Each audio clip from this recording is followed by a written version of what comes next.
My name is Evelyn Drayton, and that night, the entire hall froze like it had just witnessed an explosion. Only the bomb was wrapped in silk, and my own sister was the one who lit the fuse. The 2069 Founders Banquet glowed from the grand entrance all the way to the glass-domed ceiling. Crystal chandeliers dripped light like waterfalls. The soft hum of the string quartet blended with the delicate clink of champagne flutes. Every movement, every word felt rehearsed, polished, perfect. I walked in beside Adrian Holt, the youngest star professor in the School of Political Science and my fiancé. We'd been planning this moment for months, a joint speech, the announcement of a new academic partnership, and our official engagement in front of over 300 guests, including some of the most powerful people in academia and politics. What I didn't know was that the plan had been changed, and I would be the last to find out. It happened right after the Chancellor finished his introduction. Adrian stepped back and handed the microphone to Clara, my sister. She was in a deep red gown, her eyes bright, her smile the one I'd known my entire life, the one that always meant something was about to change and never in my favor. Her voice carried like silk over steel. Adrian and I have something special to share. We are engaged. The air in the room vanished. People looked at each other, then at me. A camera from the Academy's media team swung toward my face, hungry for a reaction. I didn't move. Adrian kissed Clara right there on stage. Applause followed, hesitant, fractured, like everyone was afraid that silence might kill the evening. The Chancellor nodded stiffly. Some colleagues dropped their gazes to the dinner menu, pretending to read. I didn't cry. I didn't scream. I simply set my speech folder back on the podium, so quietly it barely made a sound, and walked away. My heels struck the marble floor in sharp, deliberate beats, like the ticking of a clock counting down to the moment I would disappear from this place for good. Behind me, the applause swelled again, louder this time, trying to bury me under its noise. But I was already gone. I vanished from New Oxford Academy the next morning. No goodbye dinners, no angry letters, no explanations. I packed a single suitcase, deleted every contact that wasn't essential to my work, and disappeared into a part of the city where no one cared who my parents were, who I was engaged to, or what had happened under that glass dome. I rented a small apartment above an old law library, the kind of place where the floorboards creaked and the windows rattled in the wind. Most nights, the only sound was the turning of pages and the distant hum of the train lines. It was perfect. By day, I buried myself in work, first as a quiet legal researcher, then as a consultant for cases no one else wanted. I took the messy disputes, the political minefields, the negotiations that could burn careers. I learned the business side of the law, the economics behind treaties, and the way contracts could be used as weapons or shields. By night, I studied finance, constitutional law, international policy. I took every online course, every late-night lecture, until exhaustion became my normal state. But exhaustion was easier to carry than betrayal. Every victory, no matter how small, was a brick in the wall I was building between myself and that banquet hall. Every skill I mastered was another lock on the door to my past. 2 years in, a conference on global security took me to Singapore. That's where I met Nathan Cole, tall, measured, with the kind of quiet presence that made people stop talking when he entered a room. He didn't ask about my family or my history. Instead, over coffee between panels, he asked me one question. If you could design a treaty from scratch, what would you fix first? It wasn't a pickup line. It wasn't small talk. It was the beginning of a conversation that lasted hours and then years. We worked together on a policy initiative, then another. Slowly, trust replaced formality. Trust became partnership. Partnership became something deeper. By the time we married, I wasn't just a professor. I was the founder of my own policy institute, self-funded, independent, and untouchable. 5 years had passed since that night in 2069, and when our paths finally crossed with my sister again, Nathan wasn't just my husband. He was the man who could dismantle every illusion she'd built around herself without raising his voice. It arrived on a Thursday morning, hand-delivered, embossed, and sealed with the Academy's crest in gold wax. The envelope sat on my desk like it had been placed there with surgical precision. No return address, but the handwriting on the front was impossible to miss. I'd grown up watching those loops and flourishes on birthday cards and holiday envelopes. Clara Drayton Holt. I broke the seal, already knowing it wouldn't be a friendly gesture. The Board of Trustees requests your presence at the 150th Founders Banquet. It didn't say invites, it said requests, as if I were being summoned to an audience, not welcomed to a celebration. At the bottom, in Clara's practiced script, was one more line. It would mean a great deal to the family. 5 years had passed since I'd heard her voice in person. Every exchange since that night had been transactional, cold, polite emails about legal paperwork, trust funds, and property I'd long since signed away. She had erased me from her world, and I had let her. Gladly. But this wasn't an invitation. This was a performance. She wanted me in that hall again on her terms. I held the card between my fingers, weighing the paper's heavy stock. For a moment, I imagined tossing it into the shredder and never thinking about it again. That's when Nathan walked in. He scanned the envelope, read the name at the bottom, and didn't speak right away. That was his way, silence first, words only when they mattered. Finally, he said, "If you go, you don't go as their daughter, you go as yourself." I raised an eyebrow. "And who is that exactly?" His mouth curved just slightly. "The woman who doesn't need to prove anything, but might still enjoy reminding them of it." I set the envelope down. I didn't RSVP. I didn't call. If I was going, I'd arrive without warning on my terms, not theirs. It came in a thick ivory envelope, heavy enough to feel important, light enough to feel like a taunt. The gold wax seal carried the new Oxford Academy crest, but the handwriting on the front, that was personal. Perfect loops, precise flourishes, the kind I'd seen my sister practice in the margins of her notebooks when we were kids. Clara Drayton Holt. I didn't have to open it to know it wouldn't be goodwill inside. Still, I slid a letter opener through the seal. The Board of Trustees requests your presence at the 150th Founders Banquet. Requests, not invites. A summons, not an offer. And at the bottom, in Clara's practiced script, it would mean a great deal to the family. 5 years since the night she stood on stage, holding the man I was supposed to marry. 5 years of silence between us, broken only by sterile email threads about property transfers and the liquidation of a few family accounts. If this were an olive branch, it had thorns. She didn't want me there to celebrate. She wanted me there to be seen. I held the card for a long moment, running my thumb over the pressed lettering, picturing her sealing the envelope with that self-satisfied tilt of her head. For a second, I imagined shredding it. A small, satisfying snowstorm of paper flakes on my office floor. Nathan stepped into the doorway just then. He glanced at the envelope, then at me. He didn't ask what it was. He just waited, the way he always does when he knows I'll tell him if it matters.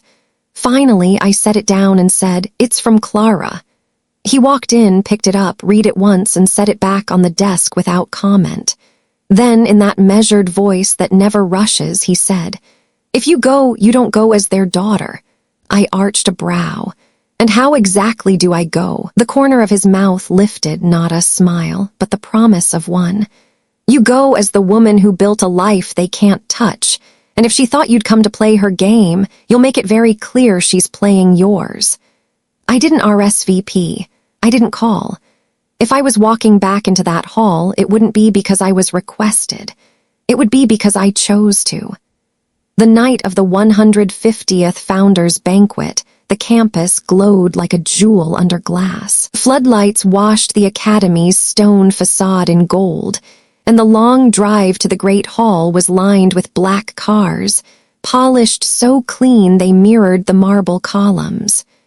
I arrived alone. A black velvet gown, floor length, the neckline cut like a whisper. My hair was swept up, my mother's silver quill brooch at my shoulder, the only family heirloom I hadn't sent back. The air inside was warm and humming with the kind of conversation that's less about words and more about positioning. People glanced my way, polite curiosity at first, the kind that comes with the vague sense they should know you, but can't quite place where from. Clara was on the dais, mic in hand, radiating charm into the camera crews lining the back wall. Adrian sat at the head table beside her, looking smug and slightly heavier than I remembered. I let my gaze pass over them without stopping. 20 minutes in, the room shifted. The master of ceremonies stepped up and announced, "Tonight's expansion of the Global Policy Wing would not be possible without the extraordinary generosity of one man, a leader in strategic governance and a champion of academic independence. Please welcome Mr. Nathan Cole." Applause rolled through the hall. Nathan appeared at the far end of the room, moving at his own pace, unhurried, deliberate. In a charcoal suit cut with military precision, he greeted the chancellor, shook hands with two trustees, and didn't look toward me until he was halfway to the dais. When his eyes met mine, he didn't smile, just gave the smallest nod, the kind that says we're exactly where we're supposed to be. He climbed the steps, took the mic, and waited. He had the room in his hand before saying a word. "When I was young," Nathan began, "my mother balanced the grocery bill with a pencil stub on the back of an envelope. I learned then the difference between what looks valuable and what truly is." He spoke for less than 2 minutes. No grand gestures, no name-dropping. When he stepped down, the applause was sharper, more focused, the sound people make when they've just realized they underestimated someone. Clara moved quickly, intercepting him with a camera already trailing behind. Her smile was perfectly staged, but the muscles in her jaw gave her away. "Mr. Cole, such an honor. I believe I once sent a collaboration proposal to your office." Nathan's voice was polite, almost kind. "Yes, we passed on it. The plan relied on manufacturing scarcity to drive funding. Our work addresses real scarcity, food, shelter, access to education. I'm sure you see the distinction." A flicker in her eyes, a flash of heat quickly masked. She turned toward me then, as if just noticing. "Evelyn, you didn't say." I met her gaze evenly. I wasn't asked. The camera caught everything, and in that second, I saw it the moment she realized she hadn't been setting the stage for my return. I'd been setting the stage for hers to collapse. Nathan handed the mic back to the MC, but he didn't return to his seat right away. Instead, he crossed the floor toward me, every step deliberate. Clara stayed in his path, smiling like the cameras were her oxygen. "Mr. Cole," she said, her voice pitched just right for the microphones hovering nearby, "your work in policy reform has been an inspiration. I've followed your projects for years." Nathan's reply was steady, unhurried. "That's kind, though I'm surprised your last proposal to my office seemed more focused on optics than outcomes. We don't fund appearances." Her laugh was brittle, too quick. She tilted her chin toward me. "Evelyn, you didn't tell me you two knew each other." I held her gaze, let the silence stretch just long enough for the camera crew to lean in. "We're married." It wasn't loud, it didn't have to be. The words landed like a quiet hammer strike, no noise, just impact. I watched it register, the widening of her eyes, the slight intake of breath, the subtle color drain as if her body understood before her mind caught up. Her smile faltered. The mask slipped, and for the first time in years, I saw her without the practiced angles, without the performance. Just Clara, cornered in full view of the people whose approval she lived for. A waiter passed by with a tray of champagne. She reached for a glass, missed by an inch. Nathan caught it before it tipped, handed it back to the waiter without breaking eye contact with her. "Excuse me," she murmured, though no one had asked her to leave. She turned, shoulders stiff, retreating into the nearest cluster of guests, the way a ship disappears into fog. I stayed where I was. The band started a soft number. The room began to breathe again, but I could feel the aftershock moving through it, the shift in how people looked at me, at Nathan, at her. This wasn't revenge. This was gravity doing its work. Nathan and I stepped out onto the west terrace, leaving the hum of the banquet behind. The air was crisp, with a thin edge of winter threading through it. Below us, the campus lawns stretched out under pools of lamplight, the stone pathways glistening from an earlier rain. Inside, the band played something low and romantic. Out here, the only rhythm was the faint clink of glassware and the muted murmur of distant voices. Nathan leaned against the railing, one hand in his pocket. "You handled that well," he said, eyes still on the dark silhouette of the library across the quad. "I didn't say anything," I replied. "Exactly." We stood in silence for a while, the kind that isn't awkward, the kind built from knowing you've already said what matters. Through the terrace doors, I caught a glimpse of Clara weaving between tables, her smile back in place but brittle, the corners of her eyes too tight. She laughed at something the Chancellor's wife said, then touched the stem of her glass twice in quick succession. A tell I'd known since we were kids, the sign she was rattled. Nathan followed my glance, then let it go. "You don't owe her anything." "I know," I said, and I did. The part of me that once wanted her recognition had burned out years ago. Tonight wasn't about proving her wrong, it was about proving to myself that I no longer needed her to be right.